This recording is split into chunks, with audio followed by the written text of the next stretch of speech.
Dulu, mereka bertiga kerja surf orang makan atas awan, tapi sekarang balik ke bumi dan surf di sini. But before saya share the story, jom terus ke the Nasdime food review. I've been here before. Saya akan share nama kedai ni di hujung video. But saya sangat suka menu first saya makan hari ni, gourmet breakfast. Sebab set ni ada something truly unique. Dia guna lamb cranberry sausage. Serius cakap, sangat rare ada restoran yang serve sausage macam ni. That strong lamb flavour memang masuk bila ada rasa kemanisan cranberry sausage tu. Rasa savoury berlawan dengan manis, macam gaya British traditional. Lepas tu ada grilled portobello mushroom. Ada mix rasa earthy, smoky, savoury, liat-liat sikit. Dan rasa umami rich with mild sweetness.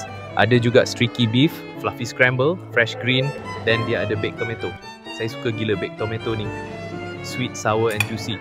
Entahlah, semuanya menjadi kat sini. Next actually saya makan steak, but saya nak skip that review pada hujung video. Then this overly dramatic squid ink olio. I mean, menu dia nampak sangat dramatic kan. Pasta ni rasa sangat savoury. Maybe datang dari squid ink flavour tu. Dan dia pair dengan banyak seafood. Green mussel yang gemuk isinya. Udang fresh. So bila makan ni, rasa macam flavor laut tu ada kat mulut saya. Dan masak style olio ni saya rasa sesuai dengan komponen menu ni. Compared to kalau buat tomato base, nanti tomato tu overpower. Saya suka macam ni. Then I had this mushroom soup which is savoury and creamy. I also had a sweet ending to refresh the palate.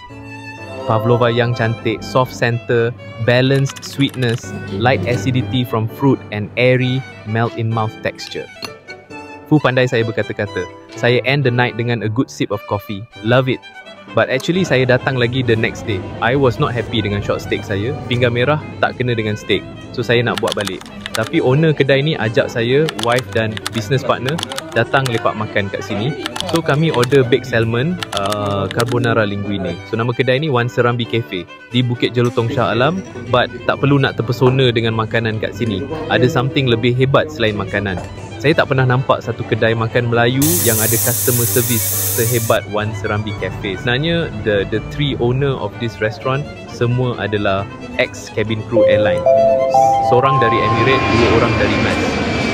Dia punya level detail, cara nak letak secawan kopi kat meja pelanggan pun dia ada teknik supaya pelanggan senang nak pegang. Saya tak akan buat satu video khas pasal ni nanti. And the finale, the steak. Malas nak cerita panjang, saya selalu makan steak. Dan ini antara kedai favourite saya untuk steak. Simple style, tak overly flavoured, just nice and juicy. Makan pakai tangan je lah. And this is ND score.